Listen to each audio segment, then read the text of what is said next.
sing hade bagi nu endek ka Mekah kuari besi engke mabit di Mina muai simpan kuari teh eta Mina jadid eta mah teu sah ta mabit di dinya ulama Mekah ge nu asli mah ngatesahkeun di Jawa Timur nu asli mah ngatesahkeun ulama-ulama anu nyekelan kana ucapan Kangjeng Nabi Mina bainal jabalain antara dua gunung ta eta ngaranna Mina mabit teh di dinya kuduna kumantak baheula mah brog di dinya aya tukang baso aya tukang lotek mabit teh di dinya ngahiji jeung tukang baso jeung tukang lotek bari nungguan mabit datangkan ispul lael kuari mah diburak-burak pan nah kuari mah rabitna teh di kemah mah lain Mina tamah nu mantak dijieun terowongan dua makaning kuari mah terowonganana hiji terowongan pertama muaisem nomor kedua terowongan kadieu bukit jauh bae jadi tidinya kadinya bangsa 3 kilo tak ka Jamarot ta eta teh wayahna teh jamaah haji nu di kemah sanajan geus disahkeun ku pamarentah dengekeun ulama nu asli ieu mun hayang bener ieu mah keur carita yang bener ulama Arab ge hada Mina jadid kunaon tuh nyana di ditu nanyeun merek Bidayatul Muna di ditu Nihayatul Muna hayu bidayah jeung nihayana tetap ditulis padahal kita ulama pemerintah Arab geus bae itu ge Mina keneh atuh ulah ditulis bidayah maka ditulis di ditu Bidayatul Muna di ditu Nihayatul Muna cak nyana ge mimiti Mina mah ieu tuh tungtung Mina mah ieu tah lamun nek mabit mah di dieu cak urang Arab keneh nu bener jadi tulis di dinya aya gede Bidayatul Muna di luhur gunung aya di luhur gunung gede Bidayatul Muna aya deuleu ge ka bakuda ka ditu anu ka ditu nu teu ka ditu mah nek neuleuh naon aya nyana ge nyieun mah nyieun lantaran geus teu katampung dibejakeun ku sungu di Arabia ada muna jadid tetep bae nyanana ge nyanana urang ditu lamun deuk mabit kadinya bae belon teh coba atuh nu belon urang Indonesia nu kabobodo geus di dieu bae jariweuh meureunanan jauh lamun terus-terusan mabit di dinya tah mabit di kemah mayardam embe hiji embe tamatu hiji embe teu mabit di Mina bongan di kemah bae hiji dua dipencit di ditu lain di dieu sing ada cenah aing mah dua tak embe engke bae dipencit bari eka anak aing blon sia mah tuh nya jadi sing ada tah nu kuari ka Mekah tetep bae ulama-ulama mempertahankan kula ge menang ti abah kula menang ti guru kula di Garut menang ti guru kula deui di Jawa komo ieu mah Ki Muhyiddin Kosambi mah njelaskeun sing harade nyanyana mah unggal taun pan kamu kabeh sing hade lain Mina teman lain Mina kayak aya Bidayatul Mina ditulis kene kuari ge mimiti Mina artina Bidayatul Mina teh di ditu Nihayatul Muna tetep eta bae jadi patokan tah lamun saya bidayah tungtung terowongan aya tah Bidayatul Muna eta mah di ditu aya di gunung luhur Bidayatul Muna belah ditu Nihayatul Muna aya tah eta mabit mun teh di dinya atuh enggeus dam lamun teh mah urang teu mabit di Musdalifah dam lantaran sistem taradudi jadi aya genep pangkat saperangkat 2 perangkat 3 perangkat 4 perangkat 5 perangkat 6 perangkat bahkan lamun 7 mah muasasana bisa ada sangka 10 teh eta lamun awal biasana diberangkatkeun jam 10 datang ka Musdalifah atau jam 9 ngan kuari mah taradudi mah ngahiji di Mina nu datang jam 9 nu datang jam 10 nu datang jam 12 nu datang jam 1 nu datang jam 2 nu datang jam 3 ngahiji heula di Mina ayang ke bendera Indonesia ngaranna karangkeng tek we di dinya tah anu terakhir mah kadang-kadang anu datang ka jam anu nomor 11 mobilna nomor 12 tah mobilna tah eta teh biasana datang ka dieu subuh teu mabit tah di Musdalifah teu mabit tadi Musdalifah teh teu mabit datang ka Musdalifahna subuh na eta teh embe hiji itu cenah sama ja urang mah teh nyaho ieu darurat meureunana nanti mah keur carita mun ku sia didorurotkeun kos kitu embung mayar embe atuh olos dan cek ulama embe bae hiji lantaran naon lantaran bisa bisa urang ti Arfah ka Muzdalifah lempang deket di Arfah teh lempang ka Muzdalifah motong jalan Kendal ka di jalan jekes urang ku teu ngupayakeun lempang nungguan mobil darurat jadi leungit mantak lawan atuh lempang jadi deket sama kadinya kulantaran udah teu ngupayakeun lempang teu darurat embe hiji berarti ti Mina ti Muzdalifah ka Mina deket jasa tama deket artinya paling ge 3 atau 4 kilo deket jasa Masya Allah pulang balik bae eta karyawan ka imah ka pabrikan sabaraha kilo jak kuateun kunaon atuh aya ti Muzdalifah ka Mina eta teh deket lamun kamari nyaritakeun masalah cobaan ka ahli-ahli Mekah khususna ahli Madinah yakni orang Arab ini masalah mengenai buburon sebab ahlina jeung karesepna hingga jadi pagawean jadi ma'isyah wari dituluykeun ketika ihram aya larangan ketika ihram nu leuwih berat lantaran orang-orang Arab teh ku hobi-hobina ngalah hewan ngabuburon sehingga teu aya waktuna beurang jeung peuting teh ngalahan hewan bae. Setelah Kangjeng Nabi ngainstruksikeun haji ketika ihram aya larangan-larangan ieu ayatna ieu. Ya ayyuhalladzina amanu la taqtulus sayda wa antum hurum. Wahai jelema-jelema nu iman alladzina amanu aya mukminun mukminat para mukminin para mukminat urang mana bae rek urang Arab rek urang non Arab Indonesia Malaysia talankumna bae mukminin mukminat kade wa antum murum ketika anjeun ihram teh la taqtulus sayda ulah ngabunuh hewan-hewan buronan teu meunang keur ihram mantep keur ihram aya larangan hiji teu meunang make pakaian anu ngaput mun urang keur ihram kemudian make pakaian anu ngaput ngahaja fidyah kedua teu meunang nutupan sirah mun urang nutupan sirah ngahaja fidyah teu meunang ngaguntingan kuku mun urang ngaguntingan kuku hiji saleter 2 leter 3 embe hiji larangan keur ihram itu keneh teu meunang ngagunting atawa nyabut buuk mun hiji saleter 2 leter 3 embe hiji loba larangan-larangan teu meunang make sesengitan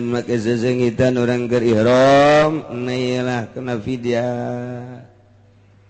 itulah keur ihram mah teu meunang nya make sesengitan kecuali darurat kaya ning urang puyeng kemudian make minyak angin depan seungit eta mah teu naon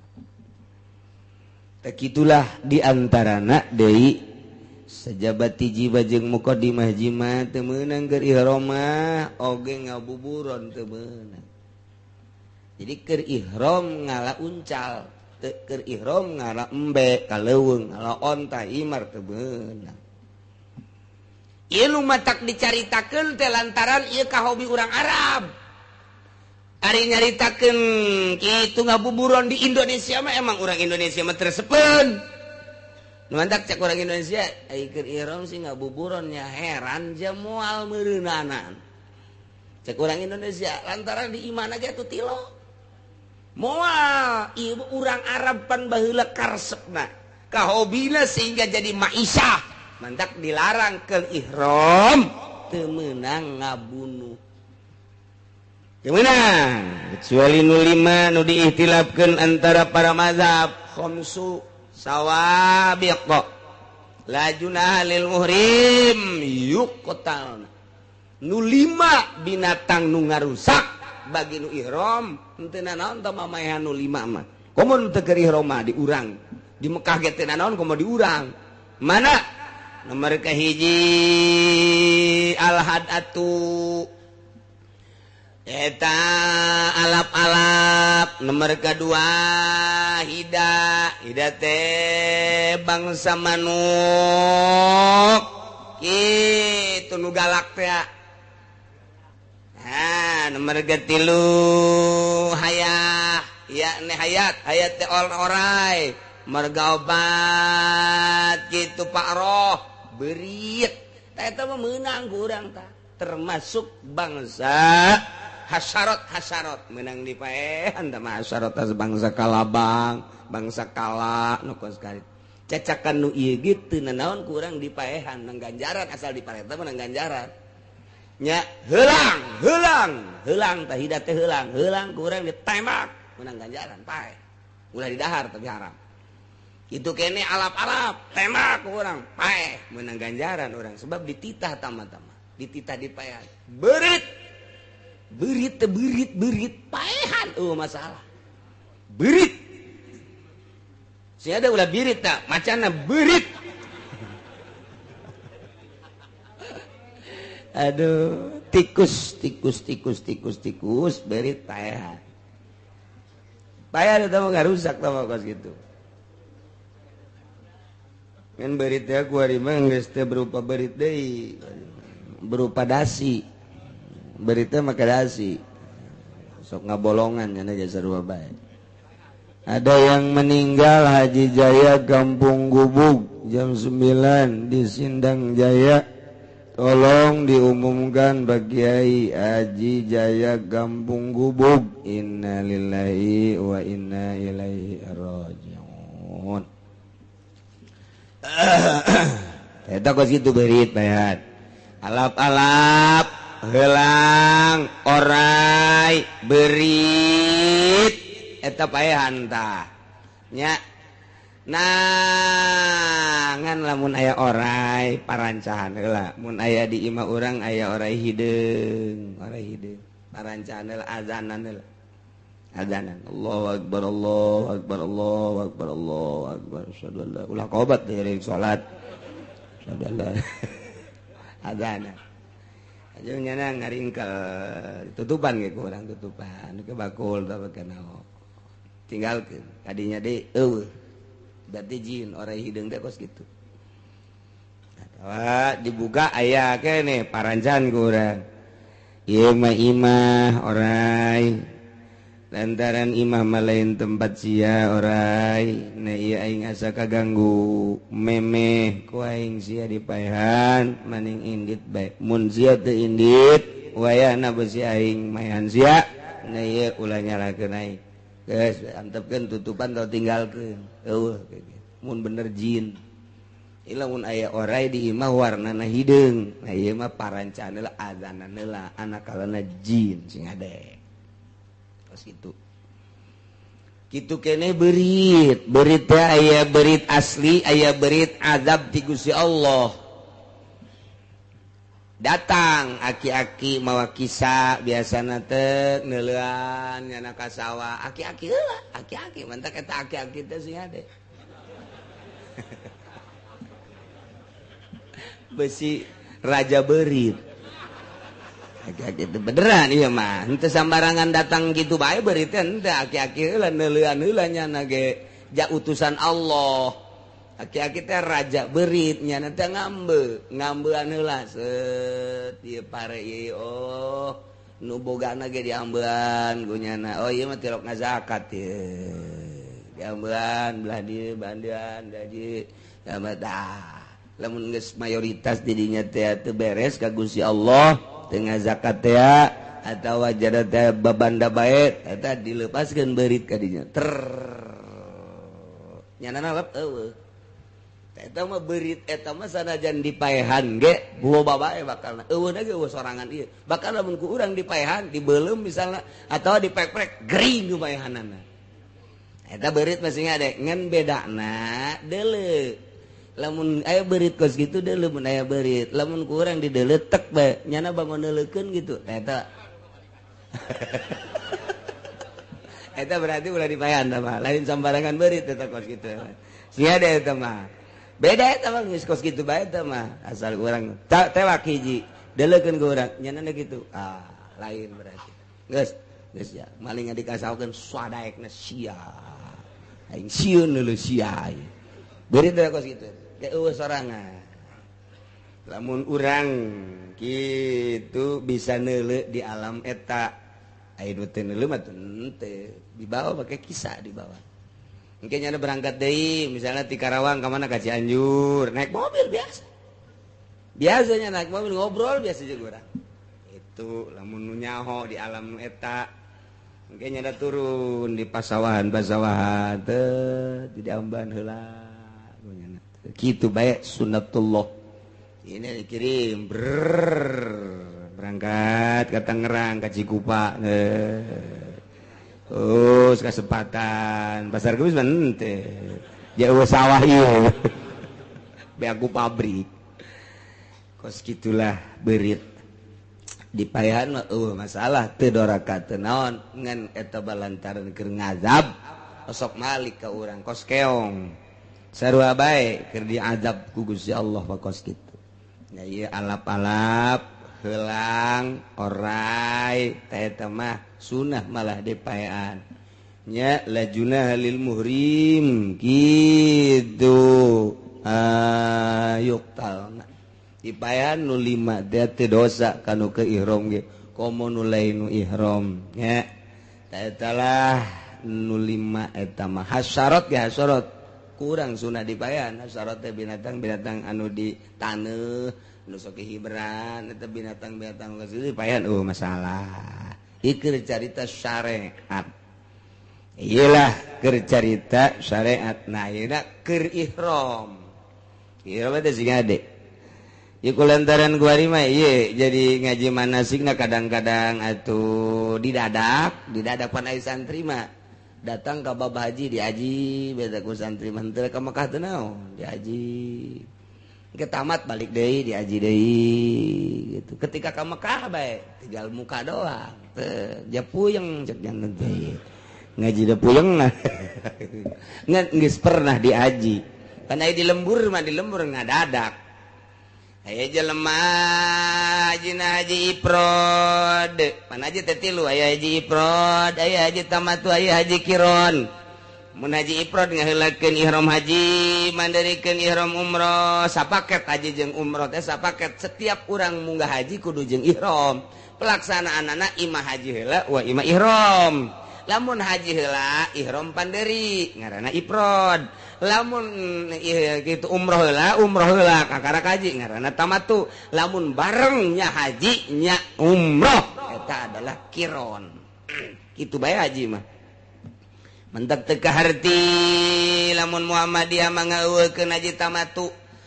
nya nama haji teh ifrad bae lantaran Kangjeng Nabi teh ifrad wah pendek pikiran da Muhammadiyah mah ngaulakeun haji tamatu teu sahiji bae lantaran Kangjeng Nabi ketika haji wada teh hajina haji ifrad deuleu atuh dina Bukhari-na aya sahabat bebeja ka Kangjeng ya Rasulullah pan abdi mah ieu deuk umroh bae heula ti heula aju abdi mah deuk buka lantaran abdi mah boga kasakit cak Kangjeng Nabi laharat silahkeun deuk umroh heula mah tuh abdi mah deuk nuturkeun Gusti Rasul bae cek Gusti Rasul tuan deuk naon gulama atuh ihramna ihram haji mah ifrad berarti pan Siti Aisyah di dinya ceurik kunaon Aisyah ceurik aduh cenah kula mah ieu kumaha ieu nggunaon ku kumaha kunaon atuh cenah ieu mangkaning keur ihram aju ieu head atuh head si ceurik jak Kangjeng Nabi teh biasa anak Adam awal kudu head aja itu kumaha teruskeun ihramna ulah jadi masalah aju atuh terus uku pula salat terus ka Muzdalifah terus ka Mina geus bae jadi haji mah teu boga wudu ge boro-boro teu boga wudu bugu head ge jadi munggah haji mah head bae ge jadi nu mantak ulah bingung ku babacaan munggah haji mah ulah bingung aduh cenah kiai kula mah kumaha ieu naon untuk bisa babacaan anak head ge meunang head maca naon coba head ayo sia oh cenah ngeunah-ngeunah mah jeung kiai mah dasar teluk babacaan sia mah itu masalah datang ke Arfah batur mah istighfar 1000 kulhus 1000 dan baca-baca nu lain deui nyana ba datang ke Arfah geker hees salat lohor henteu asar ge henteu hees lewat udang-udang isya di kamana nih heuy Muzdalifah Muzdalifah aing kodo heula kodo zuhur kodo asar ieu keur carita itu ke Muzdalifah datang ke Muzdalifah batur mulung batuk HSD ieu budak parah jasa diudangan udang mulung batu siang geus aing moal mulung batu aing ka mana ya ka Mina ayo ka Mina datang ka Mina batur jumrah HSD ayo diudangan heuy sia di kemah ieu HSD teh aing mah jumrah aing ke bae penting jumrahna sekaligus aing malah pokona mah penting akobah jeung sakabehna bae geus lah isuk pentingna eta kos kitu teh jadi teh munggah haji mah babari jasa munggah haji mah HS bae ge jadi tah cak nu HS mantep ya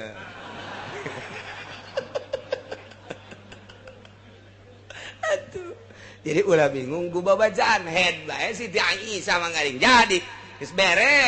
beres ya ka Mekah Abdurrahman kakakna Aisyah dipanggil Kangjeng Nabi Abdurrahman tah Aisyah teh pantacan umroh kuari umrohkeun geus haji heula beres haji nyana geus sehat geus tawaf ifadah berarti geus suci tawaf ifadah sa'i beres kuari umroh Abdurrahman kakana anterkeun ka ditu ka Naim anterkeun balik deui umroh jadi haji na Kangjeng Nabi ifrad Siti Aisyah ge ifrad sahabat-sahabat anu sejen lolobana tamatu cek Kangjeng Nabi man kana lahu hadiun saha nu boga hadiun bawa ka dieu yuk bareng gula urang ifrad nu sejen sahabat anu tamatu bahkan aya nu saurang abdi mah landek dihijikeun bae lantaran ieu mah darurat mangga bae cek Kangjeng Nabi nu saurang mah dikironkeun nya haji nya umroh deuk gegeraan balik masalah mantek tilu haji teh eta mantek lamun Muhammadiyah kudu ifrad bae salah total jas sahabat ge dimanggakeun ku Kangjeng Nabi balik di Muzdalifah talik di Muzdalifah ka Mina bebeja ka Kangjeng Nabi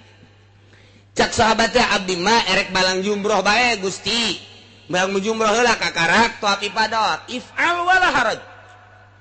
laksanakeun teu dosa teu naon cak nu saurang abdi mah rek ka Mekah bae lah jadi teu ka Mina teh Jumratul Aqabah berarti tas di Muzdalifah teh ya belok ka Mekah abdi mah bade ka Mekah bae Rasulullah erek tawaf ifadah kemudian saya ke karak ka sore abdi mah rek Jumratul Aqabah cak Kangjeng Nabi if'al wala haraj laksanakeun teu dosa teu naon meunang cek nu saurang teh lah abdi mah erek jumrah tas jumrah terus mencit korba mencit dam lah berarti eta mencit dam teh nyana teh tamatu cak Kangjeng Nabi ifal wala haraj nu saurang teh abdi mah deuk ka Mekah bae tas di Mekah ke deuk tenang-tenang bae haji ke mabit teh deuk peuting bae abdi mah peuting ka Mina ke balik ka Mekah peuting ka Mina balik ka Mekah deuk kitu bae Rasulullah ifal wala haraj silahkan bae kabeh dimenangkeun ku Kangjeng Nabi malah mah abdi mah moal ka Mekah cak urang Cikupa ifal haraj tah mah aduh Gusti Allah babari bab haji teh eta lamun nyaho mah babari jasa deuk kumaha ge mangga asal sing hade bagi nu endeu ka Mekah kuari besi engke mabit di Mina moal simpan kuari teh eta Mina jadid eta mah teu sah ta mabit di dinya ulama Mekah ge nu asli mah ngatesahkeun di Jawa Timur nu asli mah ngatesahkeun ulama-ulama anu nyekelan kana ucapan Kangjeng Nabi Mina bainal jabalain antara dua gunung tah eta ngaranna Mina mabit teh di dinya kuduna kumantak baheula mah brog di dinya aya tukang baso aya tukang lotek mabit teh di dinya ngahiji jeung tukang baso jeung tukang lotek bari nungguan mabit datang ka nisful lail kuari mah diburak-burak pan nah kuari mah rabitna teh di kemah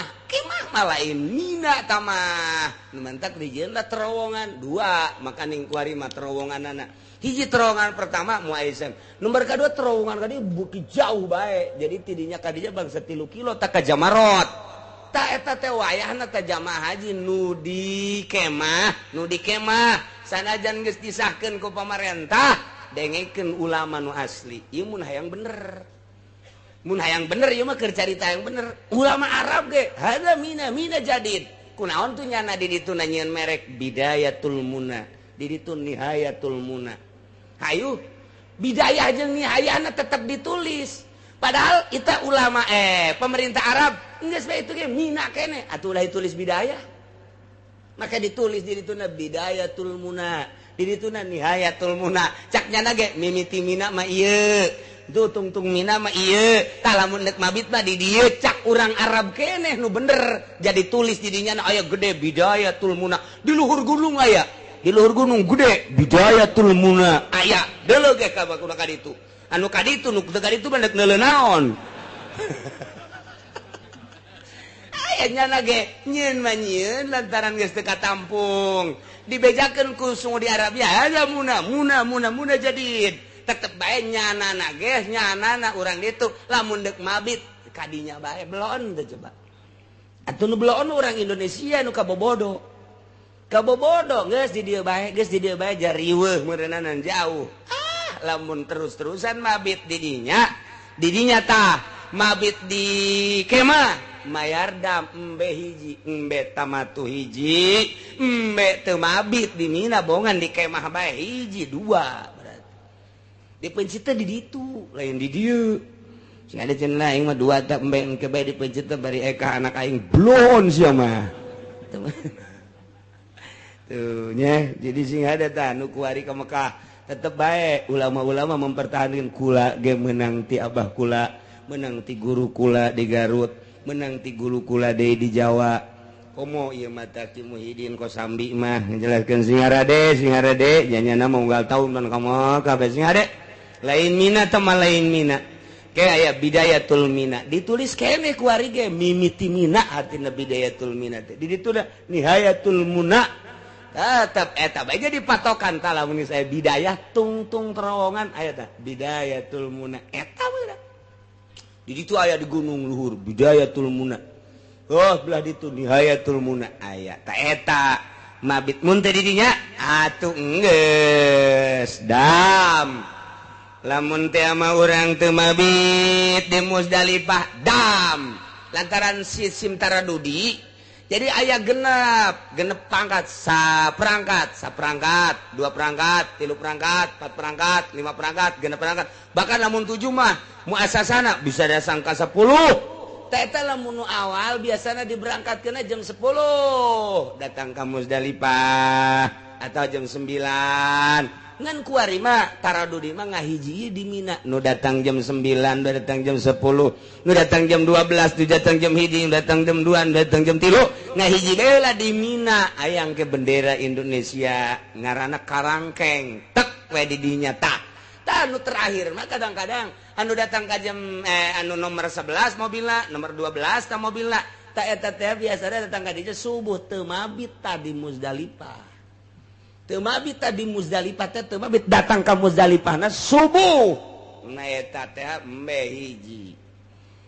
itu cenah camaja urang mah teh nyaho ieu darurat meureunana imah keur carita mun ku sia didarurotkeun kos kitu embung mayar embe atuh olos dan cek ulama embe bae hiji lantaran naon lantaran bisa urang ti Arfah ka Musdalifah lempang deket di Arfah teh lempang ka Musdalifah motong jalan kendal ka di jalan jekeus urang ku teu ngupayakeun lempang nungguan mobil darurat jadi leungit mantak lawan atuh lempang jadi deukeut sama kadinya kulantaran udah teu ngupayakeun lempang teu darurat embe hiji berarti ti Mina ti Musdalifah ka Mina deukeut jasa tama deukeut artinya paling ge 3 atau 4 kilo deket jasa Masya Allah pulang balik bagi eta karyawan ka imah ka pabrik sabara kilo jak kuateun kunaon atuh aya ti Musdalifah ka Mina nah eta teh deukeut lamun sampaikan ke urang tek bae gitu. Tapi tama jumroh masalah tama sakadar jumrohtul Aqobah doang kan tanggal 10 mah muru afdol doang nu sok loba nu muara rawat ya muara rawat pernah bahasa sabaraha ratusan pernah ribuan eta mah geus rahasia Allah bae geus didinya lantaran muru afdol pada desak waktu duha mulai di jam 7 jam 8 jam 9 wah macet jelema didinya. Kok bisa gitu sih lantaran mazhab Hanafi kudu jam sakitu bae. Mantak eta mazhab Hanafi memaksakeun jeung Maliki teh kudu didinya bae lantaran perbedaan jeung urang aya Syafi'i mah kira-kira atuh make waktu Abdul mangga nya nama wajib kudu jam sakitu. Aya urang mah kan henteu geus Abdul doang daripada macet mendingan engke bae dioper ka asar macet keneh poe eta mah engke bae ka peuting masalah. Geus jam sababaraha ge malah ini mah aing mau jumroh mayar bae ka kepalana atuh sama masalah teh jumroh teh naon gitu naon sakabehna tanggal 10 teh jumroh tanggal 11 teh jumroh tanggal 12 teh jumroh tanggal 13 teh jumroh aing mah mayar bae moal kudu jumroh masalah tah aing mah mayar moal jumroh moal masalah mencit embe babari jasa ditanya can dek jumroh moal aku nantu mah capek moal ngulikeun atuh ngulikeun moal kunaon teu boga duit geus ajeureuh nantu di Mekah ieu mah deuk embe beres Masya Allah babari jasa kan ulah diomongkeun atuh ka batur mesti merli embe kabeh nu keur carita ngaji babari tah bab haji mah nah iyalah beres jumroh urang jumratul Aqobah tahalul ngaranna tahalul awal seluruh paharaman haji geus jadi menang kecuali hiji jima doang nu can menang jima doang teh nu can menang ai prakah beneran terjadi blon jasa ieu ulah keur di Mekah bae kiai cenah aya masalah naon masalah naon lamun urang mantos di jumroh kemudian tahalul eta geus tahalul awal can tawaf ifadah jadi can boga haji gede eta teh kakarak tahalul awal ngaranna mun salam kakarak ulu salam ka katu doang can ka kenca oh nya haji naon nu diharamkeun kabeh geus halal kecuali jima ieu mah aya jamaah urang mana urang Tangerang na mana deukeut kiai ge cenah deukeut tetanggana nu aya naon ieu ieu kakarak tahalul awal jima kumaha tah ah sia macam-macam di mana jimana sakieu gunung dibawa ka sisi gunung buku eta Masya Allah jelema ku teu kuat teuing meureunnya sakitu loba jelema pan ribuan eta kudu mawa ka sisi gunung keneh bae ya Allah geus teu perlu mandi heula meureun tah geus dicokot parduna bae geus eta kumaha eta rusak tah haji tah rusak ieu terjadi urang Tangerang ieu Tangerangna urang Pasar Kemis beneran kecamatan doang lain tetangga aing tapi aduh Masya Allah ayah baik dan nukas gitu Masya Allah setan eta di Mina teh ayat merek mawadi'us syayatin jadi tempat setan sebab baheulana Kangjeng Nabi Ismail ditungtun ku Kangjeng Nabi Ibrahim pas di jumrah di dinya teh cak Kangjeng Nabi cak setan teh Ibrahim nya aya bapak kudu mencit anak bohong eta ngimpi nyokot batu Kangjeng Nabi Ibrahim bismillahirrahmanirrahim rajman lisyayatin bismillah Allahu akbar joger jumratul Aqobah jadi tak pelebah dinya ya setan baheula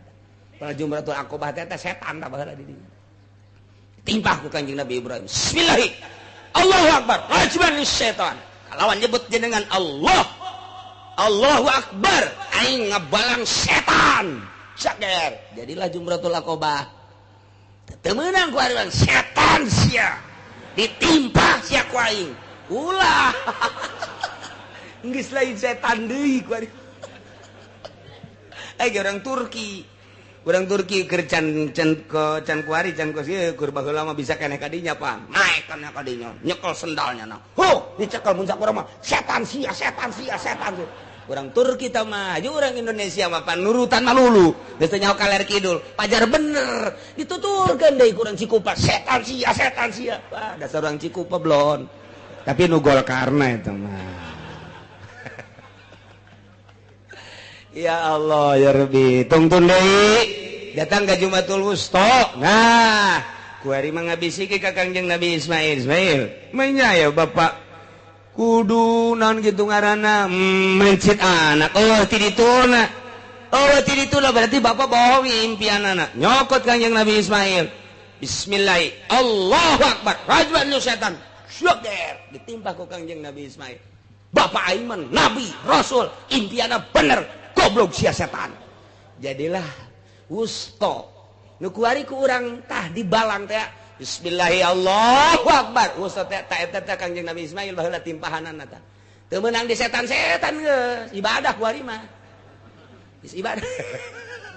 jadi aya tilung ka di ditu nah, tanggal 10 mah eta doang hiji tah Aqobah tanggal 11 mah engke di ditu tuh ulah usto Aqobah nah iyalah Aqobah nu deket ke Mekah ka ditu mentak lamun nyaho mah madep kiblat deket ieu Aqobah mah sabelah tatadina kitu kuari mah jadi biasa kabeh jadi bebelahanana belah dieu Mekah aya di ditu urut bebelahanna di dieu urang di dieu tah ngabalangna bismillahi Allahu akbar lantaran loba jelema je teu nyaho ka ler kidul madep mana sajalah hese atuh geus anu kakarak sakali mah komo ente nenget-nenget urang tuh ai kula mah baheula dibawa pan ku abah teh tah ieu di dieu sia ieu tah ngabalangna Mekah itu tuh tah keur sabelah keneh jadi urang di dieu ngabalangna madep ka ditu beres jumroh doa madep Baitullah langsung tah ilah jumroh nu paling deket Jumratul Aqobah tah eta madepna ka ditu ke urang ngabalangna ka mana ka ditu tuh ka teureut ja ka ditu mah atuh senyonto anak-anak jing kumaha insyaallah nah ieu mah keur caca paharaman keur ihram ya ayyuhalladzina amanu la taqtulus sayda wa antum hurum wahai jelema mukminin mukminat ulah rek ngabarunuh maraneh kabeh kana buburon bari kaayaan anjeun keur ihram muhrimuna bihajin umratin bo ihram haji atawa ihram umrah kumaha lamun mayan wa man qatalahu minkum muta'ammidan fajaza'um mislu ma qatala minan na'am sajelema anu ngabunuh di antara aranjeun kabeh bari ngahaja eta teh teu meunang sambarangan kena sanksi pajazaun ay fa alaihi jazaun atuh kena sanksi kumaha sangsina mislu ma qatala kudu ngagantian samodel anu dibunuhna naon minan na'aminya eta tina pirang-pirang ingon-ingon kumaha nganyahokeunana yahkumu bihi zawa adlim minkum anu nganyahokeunana anu bakal ngahukuman papada anu akur binatang ieu mun dibunuh akurna jeung ieu mun ieu dibunuh akurna jeung ieu mun ieu dibunuh akurna jeung pan hese ngabuburon mah meunang hiji nu hijina kan kabur ngabunuh nu eta nah eta teh kudu disangsikeun sangsina teh kudu nu akur jeung eta nu lindek nu mana pan mun nyokot deui itu ya hese pan eta mah kesit kuari mah nyokot nu babari digantian nu nganyahokeunana nu ngakurkeunana zawa adlim minkum asal geus patali jeung hukum bae ngaji mah hese ngaji mah Al-Qur'an lamun geus patali jeung hukum bae hese timbul bakalna pertanyaan hiji ku ayeuna bahasa wa man qatalahu minkum muta'ammidan kumaha lamun teu ngahaja berarti ieu tah ta'ammud eta ngajadikeun syarat kana wajibna jaza geus mata wujida syartu wujidal masrut wa matan tapa syartu intapal masrut aya syarat aya masrut eueuh syarat eueuh masrut anu ngaji mah jaheuh tinggal nu teu ngahiji aing mah surutu kitu heran surutu naon eta kiai teu ngaji hese tah eta lah geus aya bahasa muta'ammidan kumaha lamun teu ngahaja nah kumaha lamun teu ngahaja ieu lah sanksi-sangsina urang mah hese ngabongkar langsung dina Al-Qur'anul Karim serahkeun ka ahlina saha sahabat numantak cek di dina ge ya kumu bihi zawa adlim minkum teu sambarangan ngakurkeun nu dibunuh kudu akur jeung gagantina nu mana nu bakal ngahukumanana lain kudu sambarangan urang Arab tapi yahkumu bihi zawa adlin dua jelema lalaki anu adil anu nganyahokeun kana sifatan hewan-hewan tersebut geserahkan ke sahabat anu ngerti geus dibukukeun ditalungti ku Imam Syafi'i. Nah Imam Syafi'i geus ngitabkeun kitabna Raudhah kabelah dieuna, Majmu belah dituna sarahna, belah dieuna jadi Fathul Muin, kabelah dieuna jadi Riyad, tinggal di deuleu bae. Kumaha babandinganna namun maehan onta aya dina Riyad, kumaha mun maehan sapi aya dina Riyad, kumaha mun maehan embe aya dina Riyad, kumaha mun maehan hayam engke kumaha jeung kumaha. Nah iyalah ayat nama iya dikemas ku ulama lantaran urang mah lain ahli hadis. Lamun dina hadis mah aya ieu babandinganna jeung ieu babandinganna jeung ieu babandinganna jeung ieu gumantek di dieu dijelaskeun sakadar para sahabat. Wa qad hakama Ibnu Abbas, Abdullah bin Abbas mah seorang sahabat, wa Umaru jeung Sidina Umar mah, wa Aliun jeung Sidina Ali mah pinu amah bibadanatin mun aya jelema ngabunuh keur ihram teh ngabunuh manuk soari nu sok disebut ku urang manuk onta, manuk gede bisa ditumpakan disebut manuk soari, di urang mah koswari soari atawa burung onta. Eta teh mun urang keur ihram ngabunuh eta onta hiji. Tuh nang saya tak ieu keteranganana Ibnu Abbas, Umar, Ali. Masya Allah kabelah dia sahabat keneh cuman waktuna wallahu a'lam.